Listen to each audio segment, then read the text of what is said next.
एक अमीर परिवार बहुत अच्छी जिंदगी जी रहा था, लेकिन एक दिन उस परिवार की बेटी को जंगल के बीच में एक बेसमेंट मिला और तब से उनके जीवन की सुख शांति बिल्कुल खत्म हो गई। आज के वीडियो में ऐसी ही एक रहस्यमयी फिल्म देखेंगे जिसके अंत में इतना अद्भुत मोड़ है जिसकी आप कल्पना भी नहीं कर सकते।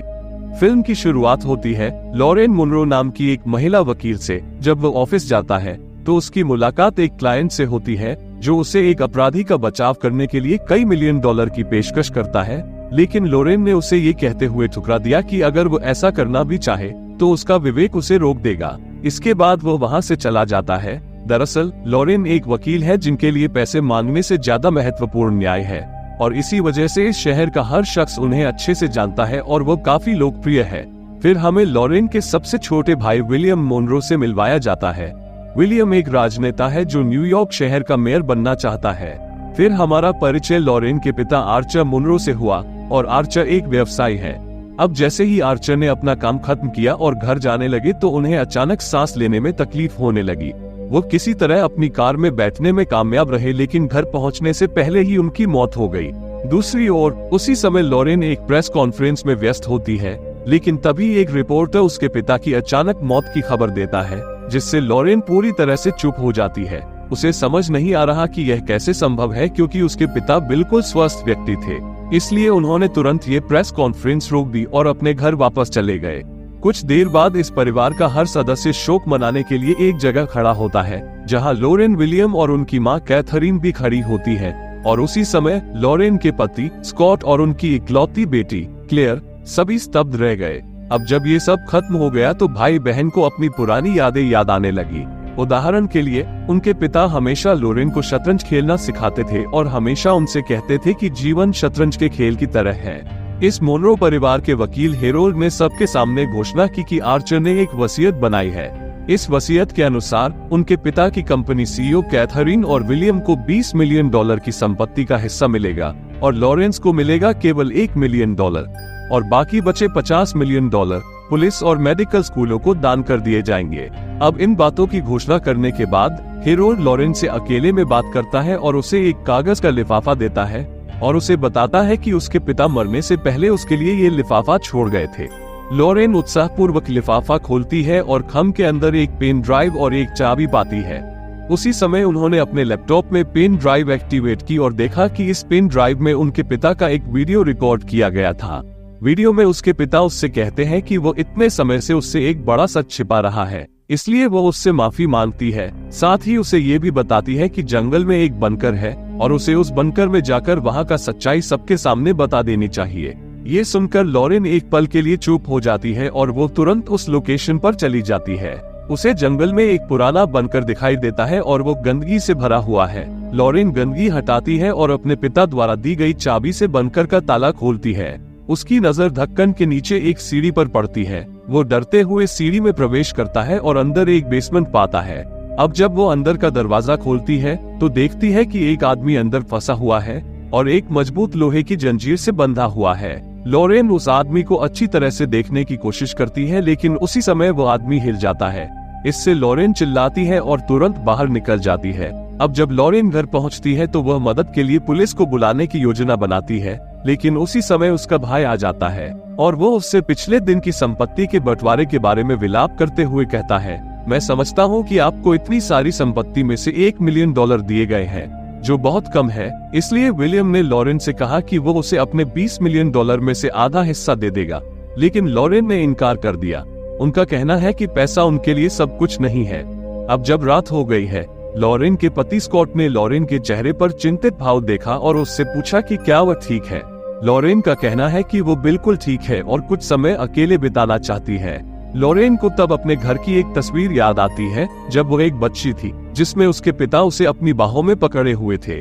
और इस तस्वीर को देखकर उन्हें अपना अतीत याद आ जाता है, जब एक बार उनका अपने पिता से झगड़ा हो गया था।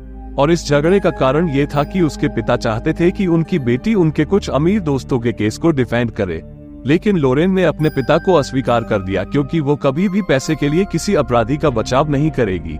अगली सुबह उसने योजना बनाई, वो फिर से उस बंकर में जाएगा और इस बार वो अपने साथ बंदूक ले गया। इस बार लॉरेन जब बंकर में दाखिल हुआ तो उसने देखा कि वह आदमी अब सो रहा है। इसलिए वो इस मौके का फायदा उठाकर उस आदमी की उंगलियों के निशान लेता है ताकि वो समझ सके कि यह आदमी वास्तव में कौन है। लेकिन फिंगरप्रिंट लेने के दौरान वो शख्स जाग गया। परिणाम स्वरूप लॉरेन फिर से बनकर से भाग गए। कुछ देर बाद लॉरेन एक बार फिर बनकर में दाखिल हुई और इस बार वो चेहरे पर मास्क लगाकर उस स्थान पर आया।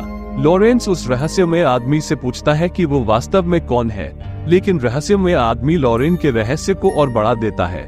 वो उसे अपना नाम नहीं बताती, लेकिन वो उसे लॉरेन के परिवार के बारे में हर विवरण बताती है, जैसे लॉरेन का जन्म कब हुआ, उसके भाई का नाम क्या है और कैसे उसने अपने पिता के खिलाफ जाकर स्कॉट से शादी की। ये सब सुनकर लॉरेन हैरान रह जाती है, इसलिए वो अपने मुंह से मास्क हटाती है और उस आदमी से एक बार फिर पूछती है कि तुम वास्तव में कौन हो। वो आदमी इन शब्दों का उत्तर नहीं देता, बल्कि उनका कहना है कि वो यहाँ इतने लंबे समय से कैद है कि उन्हें ऐसा लगता है जैसे वो उनके परिवार का सदस्य बन गए हैं। फिर वो आदमी लॉरेन से कहता है कि मुझे लगता है कि तुम एक अच्छे इंसान हो।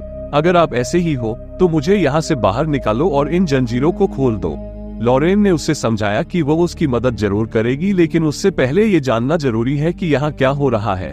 लेकिन रहस्यमय आदमी उसे एक भी शब्द का उत्तर नहीं देता। इसके बजाय वो उसे कुछ खाना देने का अनुरोध करता है। ये सुनने के बाद लॉरेन उसे धमकी देती है कि वो उसे यहीं बंद कर देगी और फिर से चली जाएगी। लेकिन वह आदमी उससे कहता है, मुझे पता है कि तुम ऐसा नहीं करोगे क्योंकि तुम एक अच्छे इंसान हो। लॉरेन को एहसास हुआ कि यह धमकी काम नहीं करेगी, इसलिए वो ऐसा करने का फैसला करती है। वो उस आदमी की हर मांग मानेगी। अब लॉरेन घर लौटती है और उस फिंगरप्रिंट का प्रिंट आउट निकाल लेती है और इस जांच का जिम्मा अपनी जासूसी दोस्त एमिली को सौंपती है। फिर लॉरेंस वो सब कुछ खरीद लेता है जो रहस्यमय आदमी खाना चाहता था। लॉरेन ये सारा खाना लेकर वापस बनकर के अंदर चला गया। अब कई सालों के बाद इतना अच्छा खाना खाकर बंदी आदमी बहुत खुश हुआ और उसकी आंखों से आंसू भी निकल आए। अंत में लॉरेन उसे चॉकलेट का एक पैकेट देती है, जिसे देखकर बंदी काफी इमोशनल हो जाता है। वो लॉरेन को बताती है कि उसके पिता साल में एक बार उसके लिए चॉकलेट लाते थे, लेकिन वो उसे केवल एक टुकड़ा देते थे और बाकी उसके पास छोड़ देते थे ताकि वो दर्द का आनंद ले सके। ये बातें कहने के बाद वो आदमी अंततः अपना नाम मॉर्गन ओनर बताता है। फिर वो लॉरेन को अपने अतीत के बारे में कहानियां बताना शुरू करता है।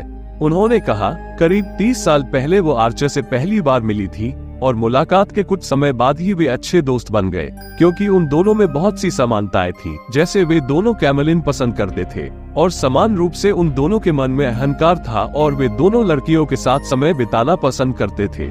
इस वजह से वे कुछ ही समय में अच्छे दोस्त बन गए और वो आर्चर का बिजनेस पार्टनर भी बन गया।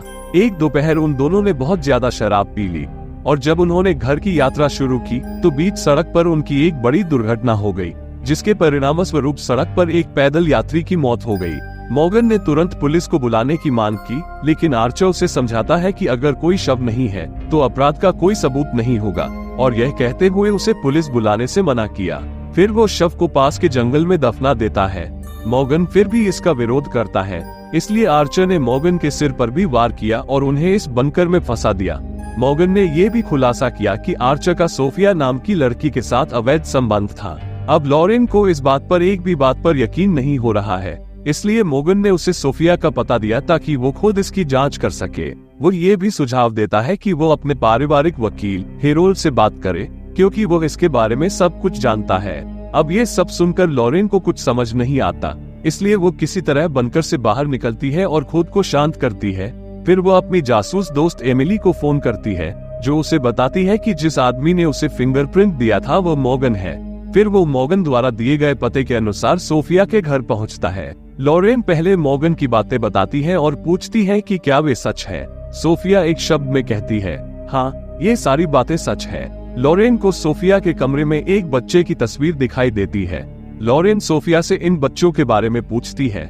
सोफिया बताती है कि बच्चा उनका इकलौता बेटा एलेक्स है, जो उसका सौतेला भाई है।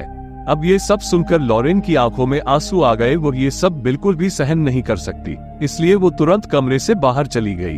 फिर वो हेरोन नाम के उनके पारिवारिक वकील से मिलती है और इसी पर वो अपना सारा गुस्सा जाहिर करते हुए कहते हैं कि तुमने इतना बड़ा सच इतने दिनों तक मुझसे क्यों छुपाया। हेरोन जानता था कि यह सब उसकी जिम्मेदारी के अंतर्गत है, इसलिए उसने अपना कर्तव्य निभाया। फिर लॉरेन उससे पूछती है कि क्या वो कुछ और भी छिपा रहा है।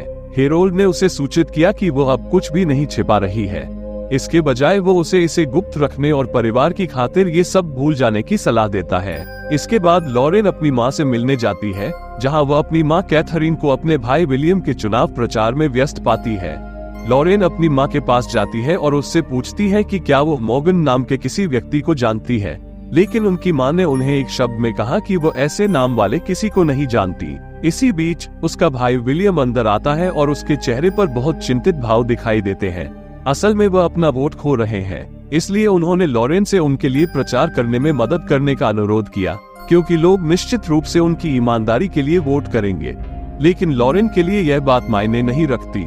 मायने ये रखती है कि वह अपने पिता के बारे में और अधिक जानना चाहती है, इसलिए वो वापस बेसमेंट में चला गया। अब वो मॉर्गन से पूछता है कि उन्होंने दुर्घटनावश पैदल यात्री की हत्या कहाँ की थी। मॉर्गन उससे कहता है कि वह उसे वहाँ जरूर ले जाएगा, लेकिन उसे यहाँ से मुक्त करना होगा, अन्यथा वो उसे वहाँ नहीं ले जा सकता। लॉरेन अनिच्छा से उसकी शर्त स्वीकार कर लेता है और उसे रिहा कर देता है। अब ये पल मॉर्गन के लिए बेहद भावुक पल बन जाता है, क्योंकि उन्होंने कई सालों से बाहरी दुनिया नहीं देखी है। अब लॉरेन को उसके पति का फोन आता है और वो अपने पत्नी से पूछती है कि वो कहाँ है और क्या कर रही है। फिर लॉरेन उससे माफी मांगती है और उसे आश्वासन देती है कि वो उसे बाद में ये सब समझा देगी। इतना कहकर उसने फोन रख दिया। इसके बाद लॉरेन ने मॉर्गन के निर्देशों के अनुसार गाड़ी चलाना जारी रखा और एक स्थान पर उन्होंने कार को एक जंगली इलाके में रोक दिया। मॉर्गन लॉरेन को वह स्थान दिखाता है जहां उन्होंने पथचारी को दफनाया था। मॉर्गन फिर धूम्रपान करना शुरू कर देता है और लॉरेन फावड़े से उस स्थान पर एक छेद खोदना शुरू कर देती है।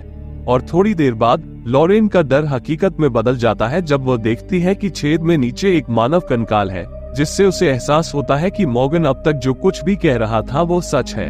फिर लॉरेन ने बिना एक पल भी बर्बाद किए उस जगह को फिर से मिट्टी से भर दिया और मॉर्गन के साथ बेसमेंट में वापस आती है। लॉरेन मॉर्गन को पहले की तरह खुद को जंजीर से बांधने और उसकी गर्दन के चारों ओर चेन बांधने का आदेश देती है, लेकिन मॉर्गन विनती करती है कि वो उसके पिता की तरह क्रूर ना हो। वो एक अच्छे वकील और नेक दिल इंसान है, इसलिए उन्हें ये सजा नहीं दी जानी चाहिए। मॉर्गन का ये भी कहना है कि यहाँ कैद रहने के कारण उनकी माँ की मौत के बाद भी वो आखिरी बार अपनी माँ का चेहरा नहीं देख पाई है, इसलिए वो लॉरेन से अनुरोध करता है कि उसे यहाँ से रिहा कर दिया जाए, क्योंकि उसके पास जीने के लिए केवल कुछ और साल ही बचे होंगे। इसलिए वो अपने जीवन के आखिरी कुछ साल शांति और आजादी से बिताना चाहते हैं। वो लॉरेन से वादा करता है कि वो उसे जाने दे और वो उसके परिवार को नुकसान नहीं पहुंचाएगा। लेकिन अफसोस की बात है कि इतना सब होने के बाद भी लॉरेन उसकी बात नहीं सुनती और उसे फिर से बंकर में बंद करके चली जाती है। अगली सुबह लॉरेन अपने भाई के ऑफिस गई और उससे उसके किसी अदालती मामले के बारे में सलाह मांगे। वो कहते हैं कि क्या होगा अगर एक आदमी आपके सारे राज जान ले और वो आदमी आपकी जिंदगी के लिए सबसे बड़ा खतरा हो सकता है, तो उस समय आप क्या करेंगे। विलियम ने उससे कहा कि वह या तो उस आदमी को नदी में फेंक देगा या उसे किसी गैंगस्टर से मार डालेगा। लॉरेन एक पल के लिए हैरान रह गया, क्योंकि वो एक अच्छा इंसान है, वो ऐसा नहीं कर सकता। उसके बाद लॉरेन एक बार फिर बेसमेंट में जाती है और मॉर्गन से कहती है कि उसे आजाद कर दिया जाएगा, लेकिन उसकी एक शर्त है, आजाद करने के बाद उसे ये शहर हमेशा के लिए छोड़ना होगा। मॉर्गन ने उसे सूचित किया कि वह कई वर्षों से यहाँ कैद है, इसलिए एक बार मुक्त होने के बाद वह वहाँ कभी नहीं लौटेगा। लॉरेन उस पर विश्वास करती है और आज रात उसे आजाद करने का वादा करती है। इसके बाद लॉरेन अपने पारिवारिक वकील से मिलती है और उससे $1 मिलियन और एक प्राइवेट जेट की व्यवस्था करने के लिए कहती है। हेरोल्ड उससे पूछता है कि यह सब किस लिए है, लेकिन लॉरेन कोई उत्तर नहीं देता और चला जाता है। फिर वो समय आता है जब लॉरेन मॉर्गन को आजाद कर देगी, इसलिए वो आखिरी बार मॉर्गन से पूछती है क्या वो अभी भी कुछ छिपा रहा है जो उसके पिता ने उसे बताई है, लेकिन वो वास्तव में अभी तक नहीं जानता है। मॉर्गन ने कहा कि उसके पिता को उस पर बहुत गर्व था, लेकिन वो उससे नाराज भी थे, क्योंकि उन्होंने अपने पिता के दोस्तों के केस नहीं संभाले थे और यही उनके गुस्से का मुख्य कारण था। इतना कहने के बाद मॉर्गन ने आगे बताया कि उनके भाई विलियम ने वोट जीतने के लिए कई जगहों पर रिश्वत दी थी। अब ये सुनकर लॉरेन हैरान रह गई, इसलिए वो तुरंत अपने भाई विलियम से मिली और उससे इस बारे में पूछा, लेकिन विलियम ने उसे स्पष्ट रूप से बताया कि उच्च पद पर पहुंचने के लिए रिश्वत देना बहुत महत्वपूर्ण है और यह एक आम बात है। उन्होंने आगे बताया कि उनके पिता इस रिश्वत को देने में उनका समर्थन करते थे, क्योंकि वह भी इस नियम में विश्वास करते थे। अब लॉरेन को अपने भाई के मुंह से ये सब सुनना बर्दाश्त नहीं हुआ, इसलिए उसने सीधे अपने भाई के गाल पर तमाचा जड़ दिया और उसे चेतावनी दी कि वह दोबारा उसके सामने ऐसी बातें न कहे। ये सब कहने के बाद अंततः लॉरेन मॉर्गन के साथ बेसमेंट से बाहर की यात्रा शुरू करते हैं। जब मॉर्गन बाहर निकलता है और ताजी हवा उसके चेहरे पर आती है तो उसे एहसास होता है कि वो इतने लंबे समय से कितनी भयानक जगह पर थी और यह बाहर कितना सुंदर है। लॉरेन मॉर्गन को प्राइवेट जेट में ले जाती है जहां हेरोल्ड उसे एक आईडी कार्ड और कुछ पैसे देता है। फिर मॉर्गन और हेरोल्ड एक प्राइवेट जेट से उड़ान भरते हैं और लॉरेन बेसमेंट में लौट आती है और पूरी जगह की सफाई करने लगती है। लेकिन ऐसा करते समय उसे बिस्तर के नीचे एक विशेष कांच की शीशी मिलती है, लेकिन वो उस पर ज्यादा ध्यान नहीं देती है क्योंकि मॉर्गन अब यहाँ नहीं है। इस बीच एमिली को मॉर्गन की पुरानी फाइलें मिली और उन्होंने उन्हें लॉरेन के घर भेज दिया, लेकिन गलती से वो फाइलें लॉरेन की माँ कैथरीन के हाथ लग जाती हैं और वो उस फाइल को ध्यान से पढ़ने लगा। और ठीक उसी समय लॉरेन यहाँ आ गई और वह अपनी माँ से पूछता है कि वो उसके फाइल पेपर को इतना क्यों देख रही है। लेकिन उसकी माँ फाइल से एक तस्वीर निकालती है और उसे दिखाती है कि वो कार्सन नाम के इस आदमी के लिए क्यों काम कर रही है। लॉरेन काफी हैरान थी। वो अपनी माँ को बताता है कि उस आदमी का नाम कार्सन नहीं बल्कि मॉर्गन है और इसी तरह वो बताते हैं कि कैसे उनके पिता ने इस आदमी को बंकर में बंद करके रखा था। अब ये बातें सुनकर उसकी माँ उसे बताती है कि ये आदमी कोई आम इंसान नहीं है बल्कि एक भयानक सीरियल किलर है। इसका नाम मॉर्गन नहीं बल्कि इसका असली नाम कार्सन है। कैथरीन उस पर चिल्लाती है और पूछती है कि यह आदमी अब कहाँ है। लॉरेन ने उसे बताया कि उसने उसे छोड़ दिया है। अब ये सब सुनकर लॉरेन तुरंत एयरपोर्ट पहुंचती है और जब वो पहुंचती है तो उसका डर बिल्कुल सही होता है। मॉर्गन यानी कार्सन नाम के इस शख्स ने अपने परिवार के वकील की हत्या कर दी है और इसी तरह उसने प्राइवेट जेट के पायलट की भी हत्या कर दी। लॉरेन को एहसास हुआ कि सीरियल किलर उसकी माँ को भी मार सकता है क्योंकि वो इस समय घर पर अकेली है। तो वो तुरंत घर की ओर भागता है और देखता है कि उसकी माँ अब वहाँ नहीं है। तभी उसे बेसमेंट की याद आती है तो वो बिना देर किए वहाँ भाग जाता है। वहाँ पहुंचकर लॉरेन ने देखा कि बेसमेंट का दरवाजा खुला है, इसलिए वो तुरंत बंकर के अंदर चला गया और वहाँ वो अपनी माँ को बेहोश पड़ा हुआ पाता है। वो अपनी माँ को होश में लाने की कोशिश करती है, लेकिन तभी मॉर्गन आ जाता है और उसने पूरे बेसमेंट की लाइटें बंद कर दी।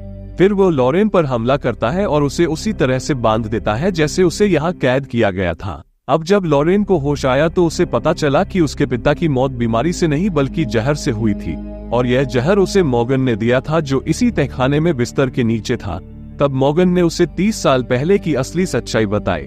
दरअसल उस दिन मॉर्गन और आर्चर के एक साथ ड्रिंक करने के बाद मॉर्गन जानबूझकर कैथरीन के साथ बुरा व्यवहार करते हैं और जबरन उसके साथ अंतरंग होते हैं। और जब भी आर्चर को इस घटना के बारे में पता चलता है, उसने मॉर्गन को बंदी बनाने के लिए तुरंत तहखाने की ओर यात्रा शुरू कर दी। लेकिन मॉर्गन ने बीच सड़क पर ही आर्चर से लड़ाई शुरू कर दी, जिसके परिणामस्वरूप उनकी कार एक पैदल यात्री से टकरा गई और उस व्यक्ति की मौके पर ही मौत हो गई। और फिर आर्चर नहीं बल्कि मॉर्गन ने शव को दफनाया था। तब भी मॉर्गन ने आर्चर से कहा कि वो इसका सारा दोष उसी पर मढ़ देंगे। स्वाभाविक रूप से ये शब्द सुनकर आर्चर और भी क्रोधित हो गए, इसलिए वो तुरंत अपनी इच्छानुसार मॉर्गन की पिटाई करता है और फिर उसे तहखाने में बंद कर देता है। अब ये सब घटना सुनने के बाद लॉरेन काफी डर गई है और डरते डरते वो मॉर्गन से कहता है कि वो उसके लिए केस लड़ेगा और उसे निर्दोष साबित करेगा, इसलिए वो अपने परिवार को जाने दे। लेकिन मॉर्गन उससे कहता है कि वो कोई सौदा नहीं करना चाहता। वो जो चाहता है वो उसके पूरे परिवार को नष्ट कर देना चाहता है। वो इन गुप्त घटनाओं को सबके सामने फैलाकर उनके परिवार की इज्जत खराब कर देगा। इस सब के बाद मॉर्गन उसे एक छिपा हुआ सच बताता है जिसे सुनकर लॉरेन अवाक रह जाती है। उन्होंने खुलासा किया कि लॉरेन के असली पिता आर्चर नहीं है बल्कि मॉर्गन खुद उनके पिता है।